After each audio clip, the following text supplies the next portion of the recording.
স্ত্রীর কথা বলবেন, 2 দিন চাকচিক্যপূর্ণ মার্কেট দিতে পারবেন না, 3 দিনের মাথায় ফেস ওয়াশ কিনে দিতে পারবেন না, 4 দিনের মাথায় সাজগুজের জন্য আপনি মার্কেট করতে পারবেন না, 5ম দিনের মাথায় বলবে তোর মতো কপাল পোড়ার ঘরে আইসা আমার কপালটাই পড়ে গেছে।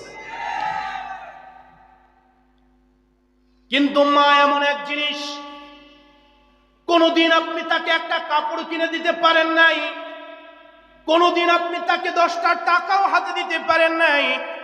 কোনদিন তাকে আপনি তার স্বপ্ন পূরণ করতে পারেন নাই। শুধুমাত্র তাকে মা বলে ডাক দিয়েছেন। ওই মা যখন আপনি মায়ের সামনে থাকেন না, ওই মায়ের সামনে থেকে আপনি যখন সরে যান,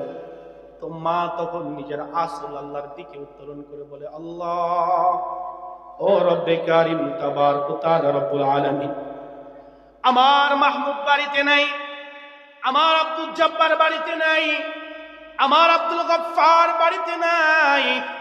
ও রব্বে কারিম তাবারক ওয়া তাআলা রব্বুল আলামিন, তুমি আমার সন্তানকে হেফাজত করিও, তুমি আমার সন্তানকে দেখা রাখো। আমার আব্দুল জব্বার বাড়ি থেকে বের হয়েছে কাজে যাওয়ার জন্য, পথে যেন আমার আব্দুল জব্বারের কোনো বিপদ না হয়,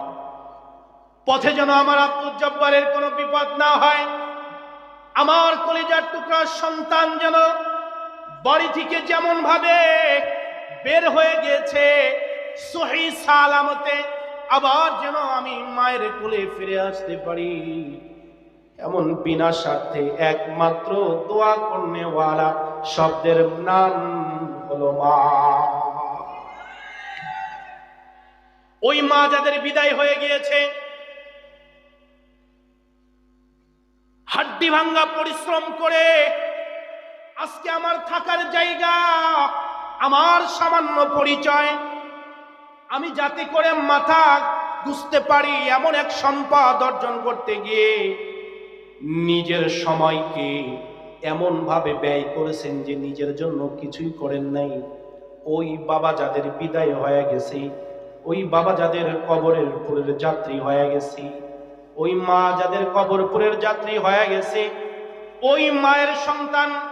ওই বাবার সন্তান যারা এখানে বসা আছে, আপনাদের কাছে আমার দাবি হলো, ওই মায়ের জন্য শেষ রাত্রে উঠা 2 রাকাত তাহাজ্জুদ নামাজ পড়া গভীর রজনীতে হাত উত্তোলন করে আল্লাহকে ডাক দিয়ে কি বলতে পারবো না, আল্লাহ